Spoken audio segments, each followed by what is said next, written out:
I was wondering why. Yep. All right. Of course. Sorry about that. So in a focused ion beam example, we have here the block with the sample. We have raised the sample with an ion beam, and then we image it with a SEM scanning electron microscope, one layer at a time. And this, what you see here, is a Z-stack. It's a stack, three-dimensional image. And go through. It's very high resolution, obviously, but one of the problems here is that it's obviously very dense, and the most important thing is that it takes quite a lot of time to actually do that.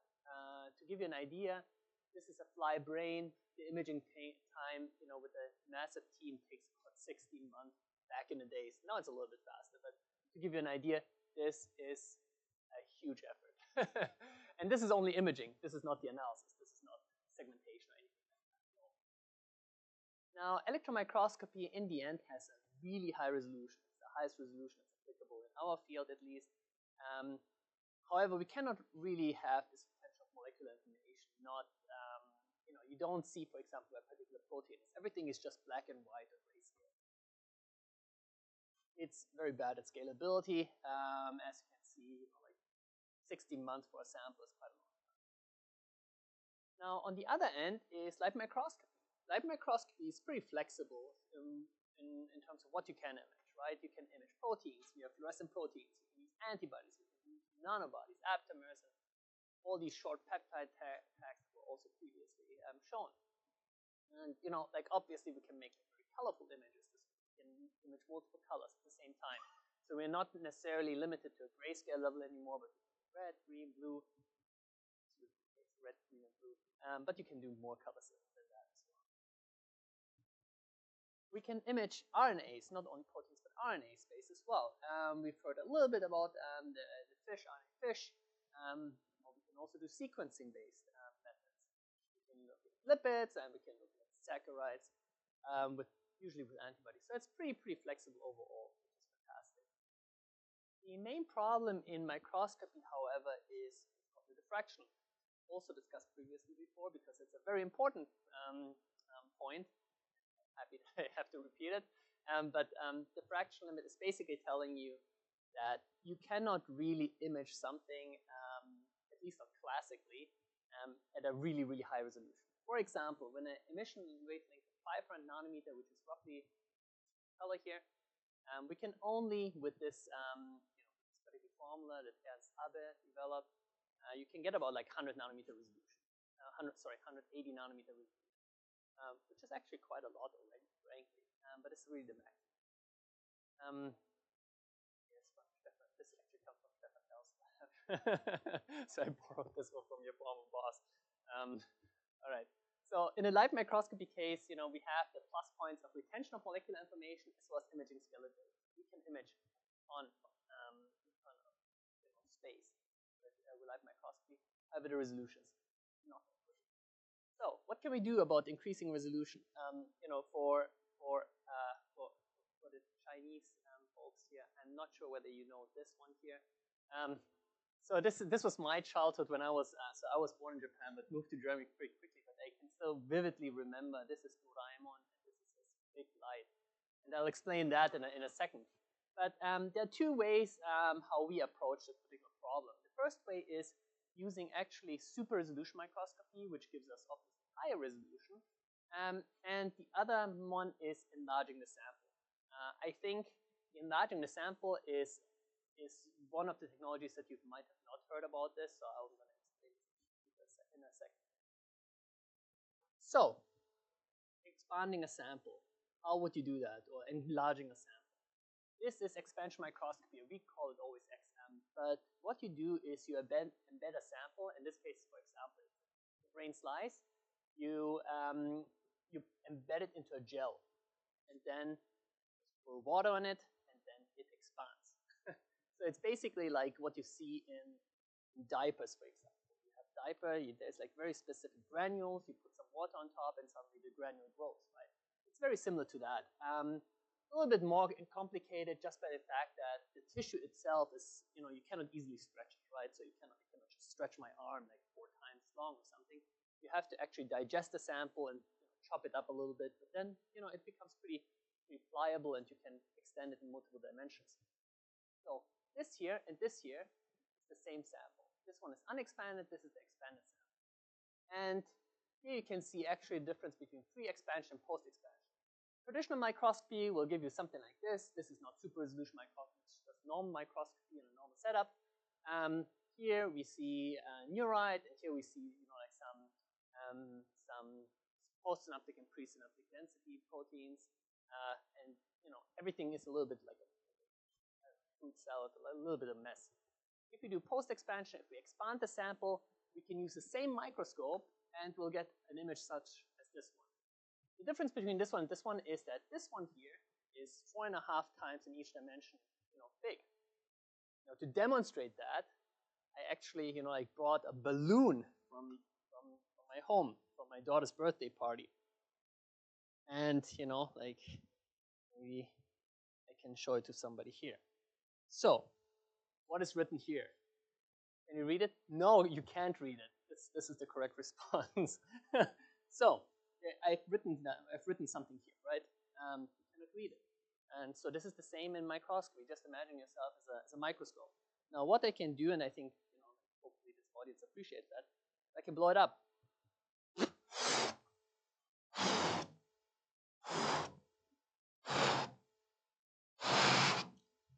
All right. Can you read it now? It says hello, yes. So now you can read it, right? Now it's expanded about 4.5 times. I would say it's roughly about 4.5 times. It follows the same kind of principle. So what we can do is we can make something very small that you cannot see before. You can expand it and you can make it visible. And what it looks like actually in brain is it looks like this. This is a video where we have already embedded brain. So this is already in a gel. And what we're going to do here in this movie is we're going to add water to it. So you see sometimes a pipette picking up new water and put it back in. And what happens is it grows. It might grow slowly, but you can see it appreciating quite in size. It looks very, it's like this size. It's massive in comparison to before. Again, this is about 4.5 times expansion. The nice thing about this is it not only expands, it also gets basically transparent. So this is before a tissue slice. This is after. Make it completely transparent. You cannot see it anymore with your eyes. This visualization before was using a different kind of light where you can actually see some of the fluorescence. And here, in normal light, you don't see it anymore. So basically, it's transparent, which is fantastic for volumetric imaging. Now, so we remove a lot of the lipids, and that's why it's becoming very transparent. But now, on the imaging front, how do we image tissues or larger tissues? In our case, we chose light sheet microscopy, selective plane illumination. We want to be very clear cut about these things. But what light sheet illumination allows us is we can use a sheet of light. Instead of a single point, we can use a sheet of light, and we can illuminate a pretty large area. When we image a pretty large area, it will just save us a lot of time. When you illuminate a large area, you can also scan it quickly through the sample, and in theory, you can capture something like this, like I guess it's like an embryo beating heart or something like that. Very high resolution, very high temporal resolution. And this is one of the, not the latest generation of microscopes, but it's a pretty darn good microscope by Eric Betzig's lab. Eric Betzig, who also won the Nobel Prize like Stefan Hell, in super resolution microscopy, he developed this microscope. I'm not going to go too deep into it, but in essence, what this microscopy in the end at the sample level does is here on this side, on the left-hand side, you have a light sheet coming in, and then the right objective is capturing the light sheet and the fluorescence from the sample and brings it to the detector.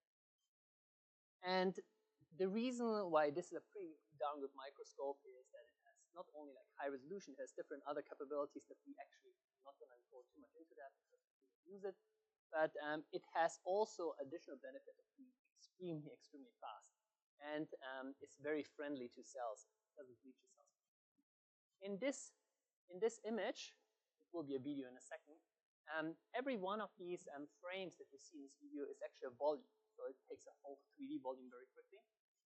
And this is the, and it's, so here, these are T cells that actually, use immunological synapse with these dendritic cells. And you can see here the time lapse. It's pretty quick. You can see the number of stacks generated. These are three-dimensional images. So you can either, you can rotate this in 3D space as much as you want. It's very, very impressive. This is not me. I was looking at the paper.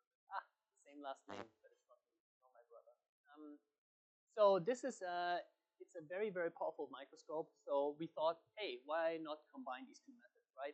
So we have then the resolution. We have the retention of molecular information by antibodies, for example, and we have the scalability. We have an extreme fast microscope. We have pretty minimal photo bleaching.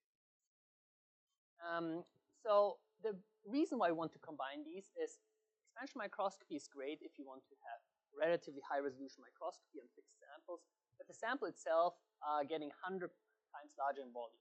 You have 4.5 times expansion in X, Y, as well as Z, which roughly makes up to 100 times in volume. So that's why we need a very, very fast scaling microscope. And the lattice light sheet does offer this. The lattice light sheet, on the other hand, because it's a very, very precise machine, it needs a very homogeneous, a very transparent sample idea. And expansion microscopy offers that. So, like the strength of both methods, reduce the individual method weaknesses. So we decided to go ahead with this one. What can we image now with this kind of microscope? We image the tissues that we can put inside. Because it's a very specific microscope and it's a very high resolution microscope, usually you cannot put something huge inside. You cannot put like a mouse brain inside or something. But these are the restrictions roughly. So our size that we can image with the lattice light sheet is about 1 to 2 millimeters in size. And when we think about that expansion microscopy enlarges the sample by 4.5 times for a factor, we can maximally use a sample size of about 400 microns before we hit the objectives. However, it can be larger in other dimensions. This is a side note. So we looked in our study at two major samples. One is parts of mouse brain. The other one is actually looking at whole fly brains. And these are pretty large data sets.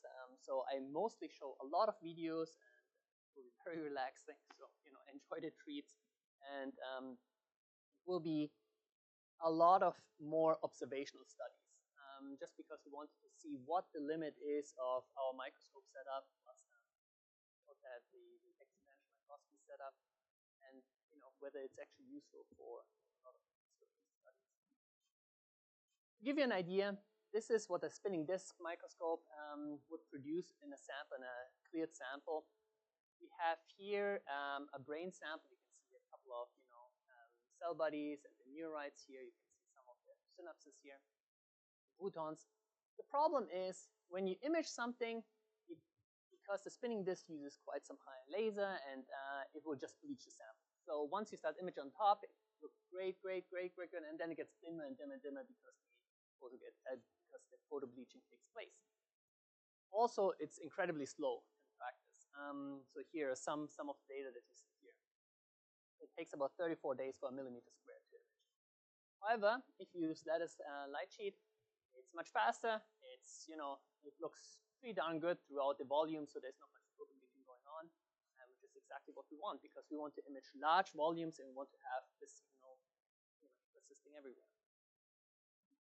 Now, the features of our method, I don't necessarily like this particular name because it's like so long, but it's expansion microscopy lattice light sheet, is that we have minimal sample aberration, we have really high resolution, we have a reduction of the photo bleaching as well as fast voxel speed lattice light sheet, combining all of that. However, there are still challenges, right? Focus drifting, because the sample, once you put water inside, if it dries out, obviously it shrinks a little bit again. So we have to be careful of that. If you image it a long time, the laser might heat it up and it might produce like some weird effects. We have to register and stitching of the image tiles. If you think about like a small tissue, if you image it in very high resolution, you have multiple Z stacks that you then have to combine in like a 3D puzzle. The image analysis is very, very painful to do usually. And we come to that in a second. And this has also something to do with the data itself. Some of the data sets I'm showing you is about tens of terabytes of size, which is for imaging data sets like pretty huge. I'm not going to go too much into the imaging pipeline here, but in essence what we have here is from imaging up to the image processing. There are a lot of computational approaches that we have to do. And I think one of the exciting things about the collaboration is that we have a lot of people working on this who are like specialized in some of these processing steps. Goku, who is co-first author, as well as Stefan Safeld, as well as before. We have analyzed petabyte worth of data, which is fantastic. This is an idea what you can get out of the data. This is a whole fly brain, and to really appreciate the computation behind that, you see here on the left-hand side, you see a raw file. The raw file here looks already pretty decent. We don't go too deep inside. Yes, this is, I don't know how many pixels. It must be like something like 40, 50,000 pixels or even more. But what you can see here, if you're a microscopist, you see what I always call like a waffling effect. You see like these weird scan lines because each of these were like taken individually. But you know, it looks already pretty decent. But you know, once we do the flat field correction and deconvolute it, making it a little sharper in the end, is we can get a much more consistent looking image, right? We have one consistent looking image with like very sharp features. It might be not great to visualize here, but on a bigger screen it would be much more easy to capture. And then, yeah, we do like all of these corrections. The image data was so intense in terms of like the file sizes, we actually needed to have our own format, or like we were asking somebody to change a little bit in their format to actually visualize it, because otherwise we cannot just load in 10 terabytes of data easily back in the days, which was like almost 10 years ago at this point. So this is this particular effort here. Now let's start with the first thing, neuronal ultrastructures. We're looking at mouse brains now for the next 15 minutes or so, which includes organelles, synapses, dendritic spines, and myelin sheets, as well as neurons. And what we can get out of just by imaging it, just like some relatively simple measurements. Here gives you an idea of, like the sizes of the neurons with the photons, and like some densities here, some of the mitochondria, as well as how the axons look like. Axons are very, very tiny and very, very small, and usually difficult to capture. We're looking now here at a cell, and the cell is labeled with a YFP. You can image in very high resolution, and this is a single cell body. And this is a single cell body, and what you can see now is a 3D reconstruction of it. And this is how it looks like, a cell body. It's not perfectly round because it's a neuron. It has its projections everywhere. You can see an axon going to the bottom. And now in the 3D reconstruction, what we can do now is we can actually fill all these holes. All of these holes are organelles. And you can see here color-coded by size. We have like some that might be round, some that might be a little bit other shape. All of this, which is essentially not covered by the YFP. We can use now additional information from other channels to determine if something is a lysosome in yellow or a mitochondria in cyan. And just based on a couple of colors and the imaging. The great thing about this is we can now use all of these little speckles here and do a lot of analysis. In this case, for example, we looked at the overall volume, looking at all the mitochondria. How does it look like in terms of volumes? Do they follow like some kind of distribution? How many of those are like large? How many are small? We can also look at things like sizes, right? And we can take a look at what's called major axis, minor axis. This way you can take a look at elongation parameters. You can see whether something is more elongated, more shortened, stubby. And we can look at volumes. If something is small volume, or is it like large volume and very thin. And we can distinguish between, because we have an image here, we can say like, hey, everything within a certain region, which is somatic mitochondria, or we can look at dendrites, or we can look at axonal regions. We can determine different parameters here, and we can tell that there are differences between these regions when we look at mitochondria in particular. If we look at the synaptic ultrastructure, now this is more, you go more deeper inside, and right, we have a synapse here. Visualized, we have the presynaptic side, we have the postsynaptic side, and we have the synaptic cleft.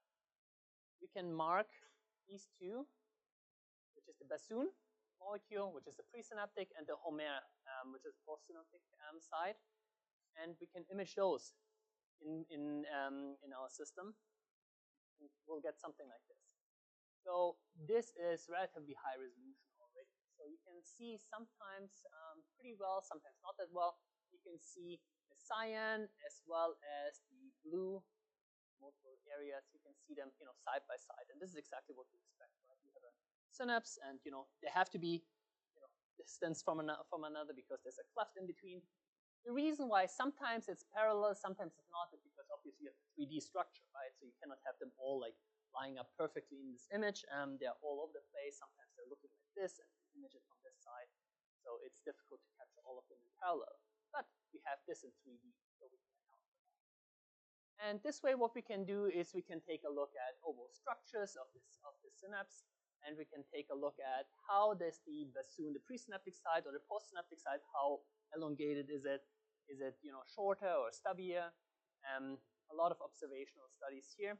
Same thing here. We have here the image with the yellow as the neuron.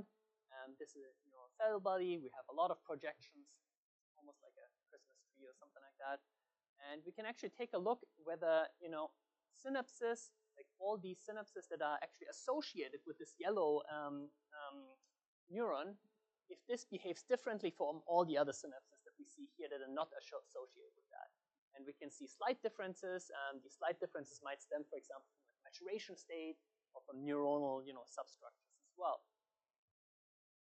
And this is the next video. Again, there will be a lot of videos. So this is how the 3D image looks like. This is basically going through a volume. Yellow, again, are neurons, specific sub-labeled neurons. And blue and magenta is a synapse. This obviously is only a subset of neurons, right? These are only a couple of neurons. The whole volume would be filled with neurons if we don't, if we label all of them. So what you see here are all magenta and blue dots. Oh, now you see all of them together. Previously, it was only those that were associated with the yellow neurons.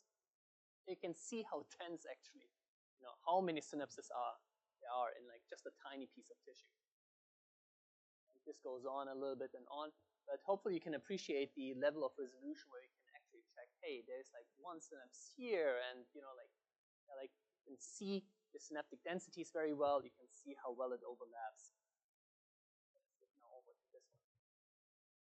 One interesting observation that we wanted to try out is we wanted to see how many synapses are actually when we look at a whole, at a cross section of the brain, right? So there are multiple what's called cortical layers. The cortical layers go from layer 1 all the way to layer 6. And there was already some study going on, and this is more in the electron microscopy space, of checking how many synapses are in this particular region. Are there more or less than in other regions? And this is an electron microscopy study, again with the SEM. It's very cumbersome. The reason why it's very cumbersome is because in SEM you usually don't have the information of what is a synapse and what not. Everything is gray and grayscale.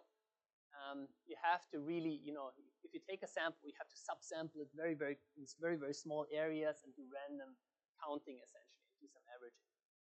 In our case, however, what we can do is we can just image a whole layer, like a whole layer here from layer 1 to layer, this should be 6.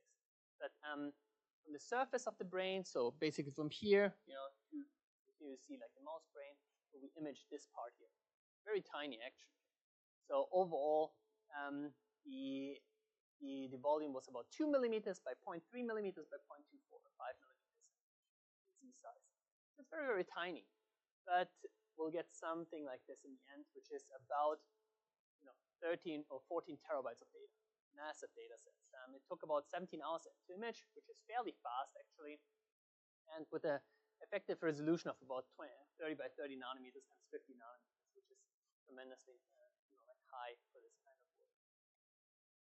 And what we can do now is we can count. We can just use, I think in this case it was about 50 microns by 50 microns areas. We just divide this thing, and then we just counted the number of number of Homer and punctate. We can also count the number of the zoom, but it should be fairly similar because they're right opposed to each other. And we do see actually something like, we do see a difference in the synapse counts or the synapse concentration across these layers as well. So this was already pretty nice. And the nice thing is, because it's relatively accessible, we can do it multiple times if you want. Next thing, dendritic spine morphology. So what you've seen now is, for example, a cell body here. You have seen some of the dendrites.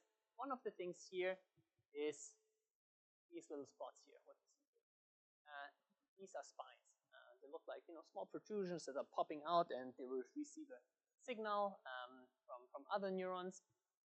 But the morphology of them is actually pretty interesting. And first they did it in electron microscopy, and pretty well they have very interesting names for that. You have filopodial, which are very long. You have stubby ones that are very short. You have thin ones that have a thin neck. You have a mushroom one which looks like a mushroom, right? And there are a lot of these observations already done. We wanted to see whether we can actually use our image processing to get to the same kind of level of sophistication, essentially. So we use the same data set here. We actually just use like some of the labeled neurons. We separate them in different layers here, from layer 1 to layer 6. In this case, we enlarge the sample, the areas 2, 3, 4, and 5. We enlarge them here so you can see them a little bit better. Enlarge it a little bit more, and you can see these spines here everywhere. And what's possible now is we can use an algorithm to automatically detect these spines, and then we can segment them. We can make it a 3-dimensional representation, and then based on this 3-dimensional segmentation, we can then measure things.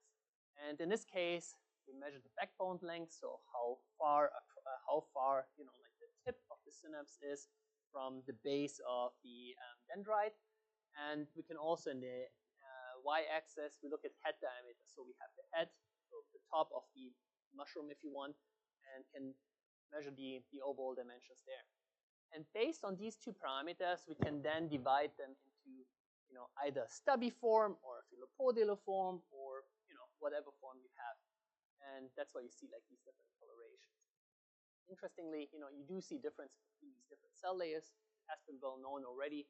We haven't investigated further than that, but obviously, one interesting thing is how would this be perturbed by disease states or something like that, right? So in this direction. Again, like a small video to show you. Even making these videos, by the way, is like a total nightmare because the data sets are huge. But this is how it looks like. So we have here 2 cells. We highlighted them in particular because this is the ones that we actually use for processing.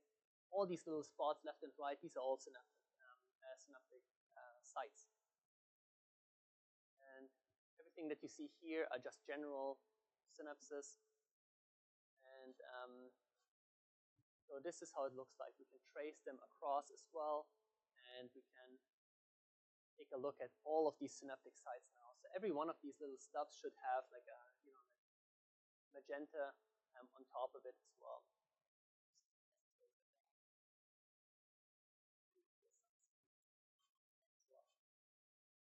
The next topic we tackled also in the same space is myelination.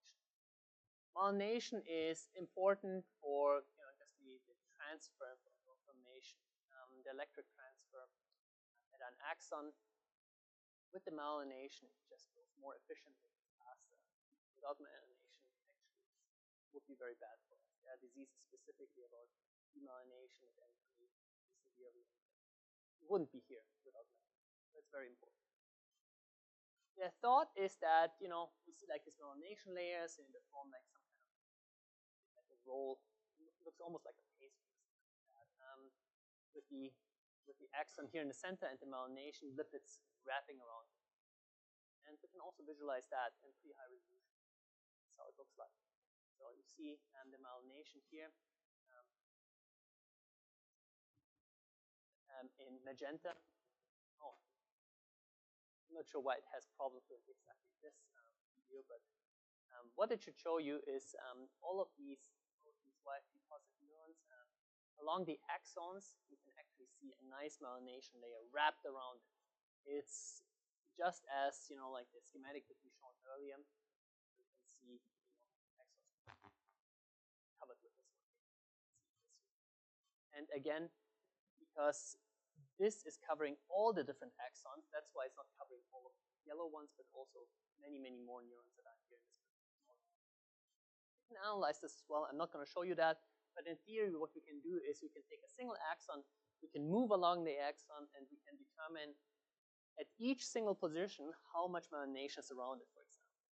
Do we have a lot of myelination at one point, but less on the other? Do we have it uniform? Do we have like stops in between? Another interesting thing we can do about myelination, we can take a look at myelination profiles. We can take a look at single cells. These are single cells in different layers. And we can take a look at which portion is non-myelinated versus myelinated. And you can see it here. Sorry. You can see here some spots at the beginning is always unmyelinated. This is the pre-myelination axon segment, PMAS.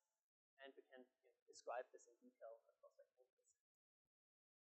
Now, this was pretty much what we had in mind at the beginning of like, okay, let's just take a look at what we can get out of from a more counting perspective and image processing perspective mouse brains. So we thought like, let's move further and let's look at a whole system. A whole system in our case is a Drosophila fly brain. This would be the size pre-expansion. This is roughly the size post-expansion, and this gives you an idea about the size. We have like a couple of millimeters in size.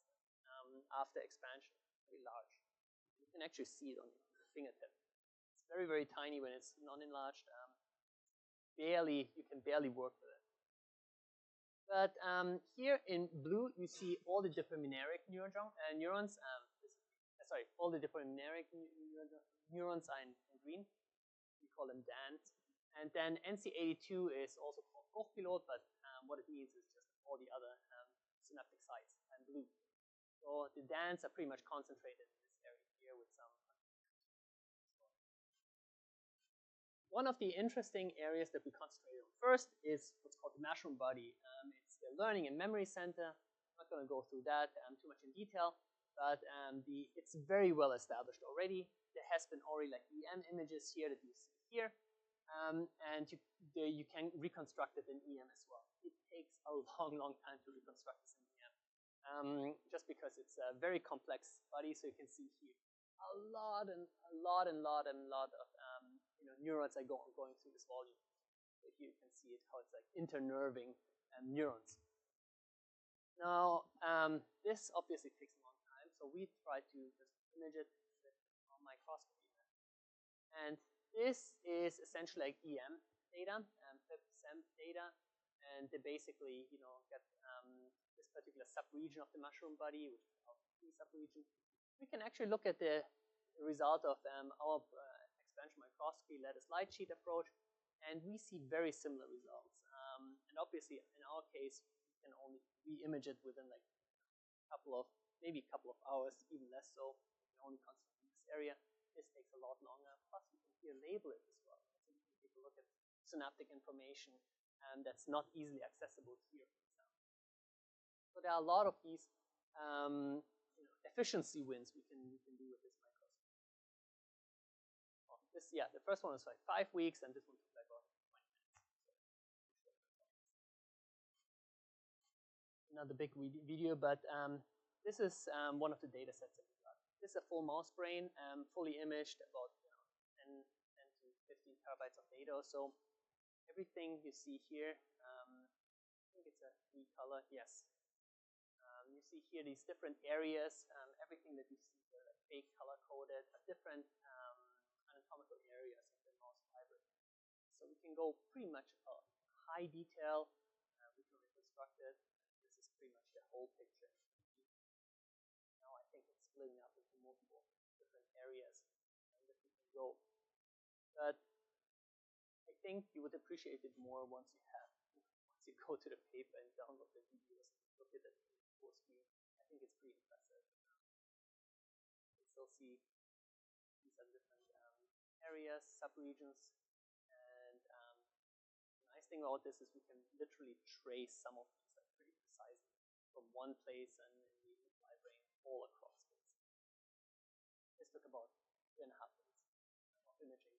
So it takes a long time, but compared to about 16 months, I think we're still ahead of the game. And this way we can also, take multiple samples. We can not only image one particular brain, we can 20 brains at the same time, where 1/4 of the brain will be imaged with a different technology.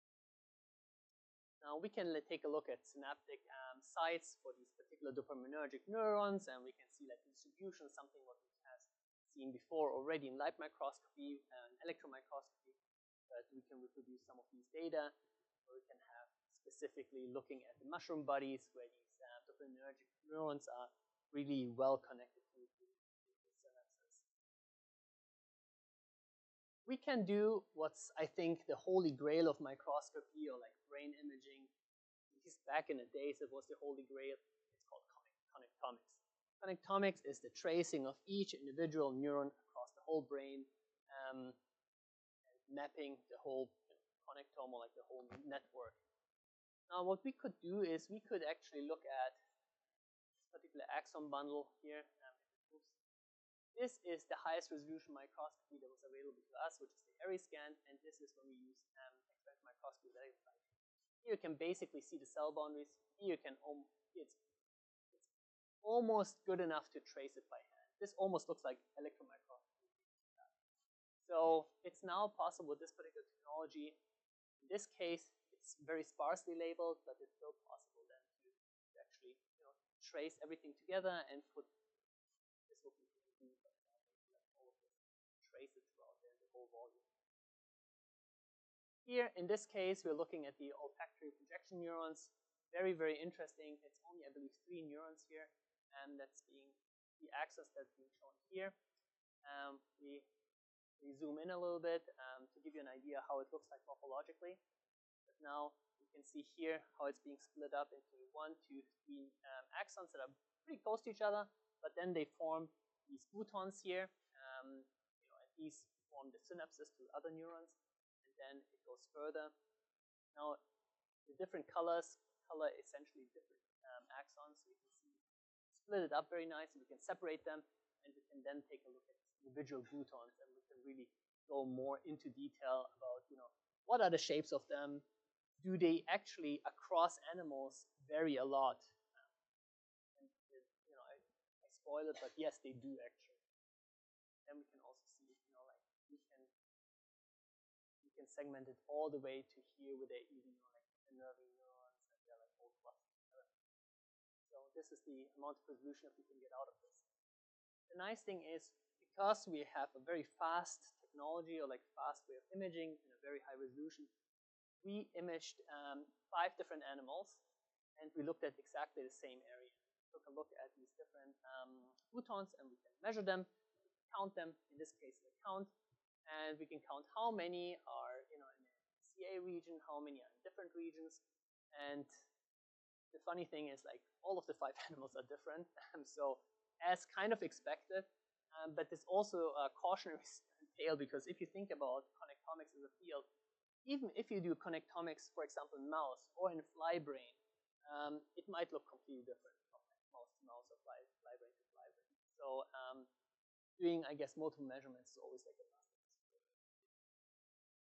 Now, finally, I would like to talk just a few minutes about what are we doing now. So this is a fly brain. This is a mouse brain. This is a human brain. So I think we can really appreciate the scales, right? So we barely were able to image this one. Now, mouse will be very interesting, because a lot of pharmaceutical companies such as ours is interested in mouse imaging. Human is obviously even more. So next things are scale and number. We scale it up, the imaging. We want to image it in similar resolution, maybe in mouse brain, maybe even in human brains at some point, and certain regions at least, right? But I think there's also another dimension what's very interesting nowadays, which is on the application side, is we have the human connectome, which will be, taking a piece of that at least and trying to really find out where the connections are, how far the connections go, and if we can see something in the wiring and we can interpolate it to maybe some disease states or something like that. One thing that I'm personally very interested in is in spatial transcriptomics. Spatial transcriptomics is essentially maybe it's the art of locating the RNA within cells and then mapping it spatially into a tissue. So this is just an example image. I'll show one more later on. And then one big one is AI and ML training. So one of the topics that we have discussed now is imaging quite a lot. Data-wise, it's almost a petabyte of data. Analysis-wise, we're really lacking. It's still the case. I asked my collaborators and I asked my former colleagues and friends, it's still the case that analysis is pretty cumbersome. So, however, with AI and ML training, I think this serves as like a good example. We can produce lots of data. Maybe we can actually use it for unsupervised or supervised work.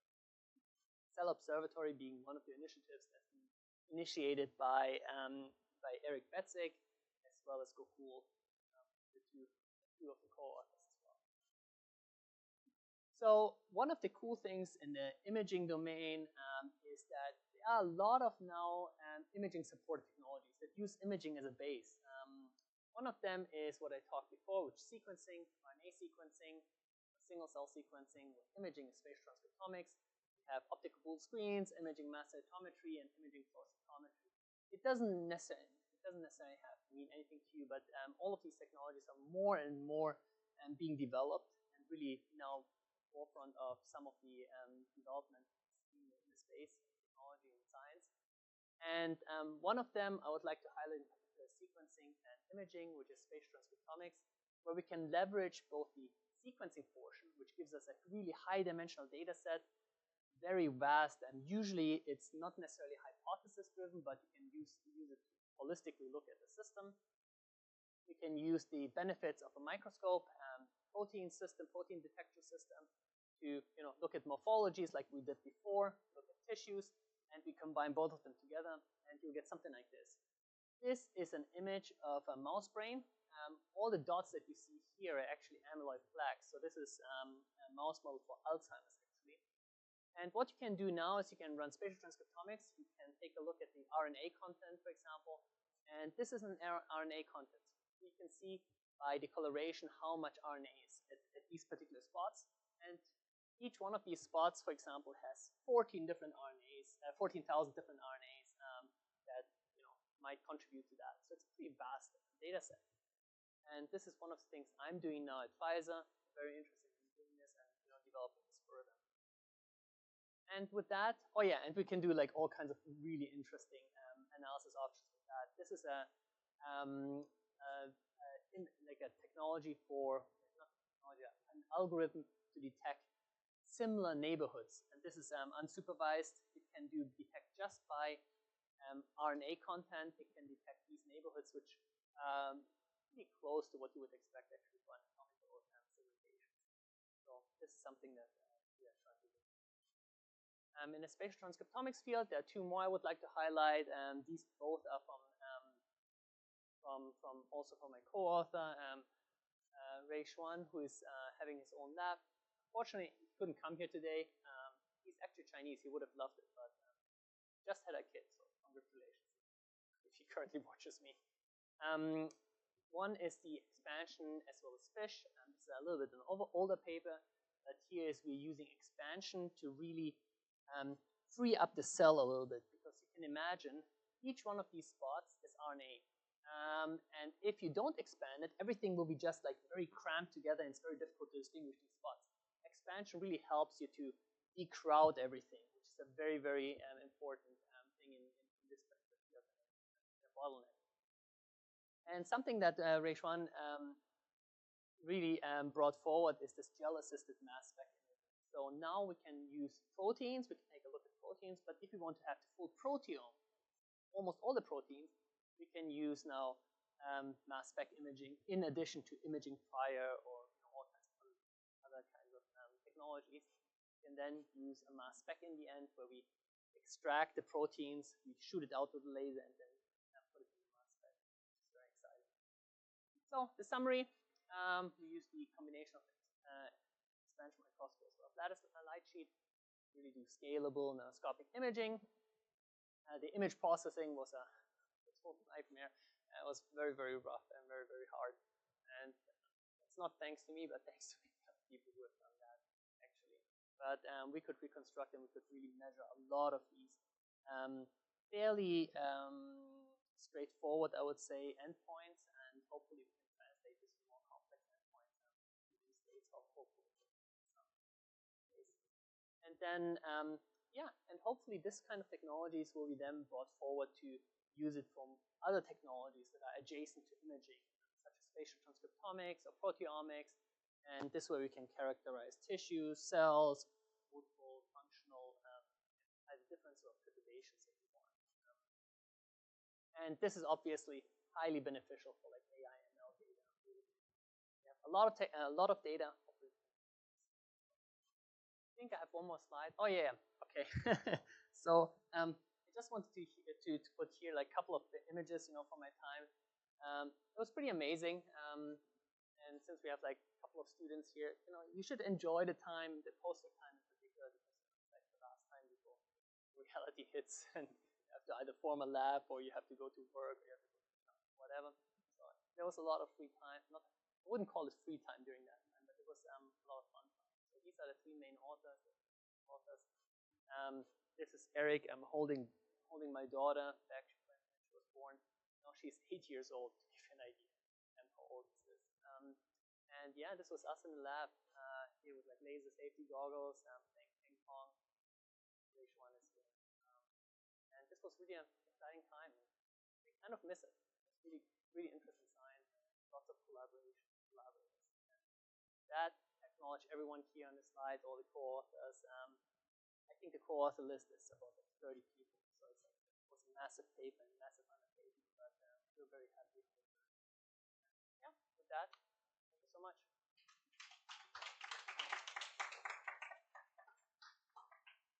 So, any questions?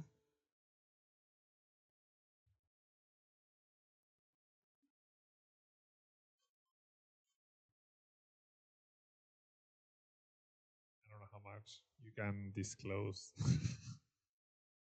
But I'm wondering, Pfizer, it seems like they are venturing into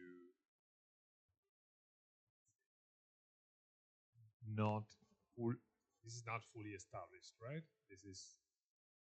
You need to make this work. Okay, yes. Right? Expansion and RNA, even if you use it for transcriptomics. And I wonder how stringent are the goals that are set by the company when they venture into techniques that are so much state of the art? Sure. I can answer this question. The reason why I can answer this question is because we are not using this technology for spatial. That's a simple answer. Okay. And the reason for that has to do a lot with like resourcing, scheduling, and all of this stuff. Mainly because you have to imagine that we only have like limited resources, and doing this would be a whole R&D project. So what we rely on quite heavily are vendors that are producing this kind of assays. They might not be super resolution. They might be, like what we would call good enough technologies. And obviously, using this kind of approach would benefit us tremendously in terms of spatial resolution of both RNA as well as proteins. In practice, I'm not entirely sure if it's really necessary for all the questions that we have in our company. I think in our company, we're looking more like cellular. We're looking at cellular resolution, which is a couple microns maybe. So we are, even if we go into that direction, even if we had the resources or we want to really push this, I'm not necessarily sure if the benefit would really outweigh all of the efforts that we have to put in place. But yeah, I think it's different between companies as well. Some companies, pharma companies, do have actually a literal optical lab. We don't. We don't have like a lab where we like yours, right? Where you have the optical cables, put the lasers on, etc. We don't have this, but there are other companies, pharma companies, that do have that. Ours is not.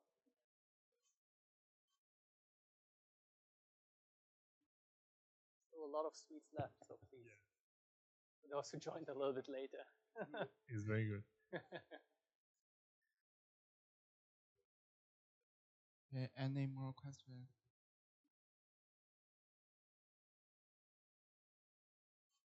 Let's thanks again, and the final talk will begin in 50 minutes. Thanks. Thank you.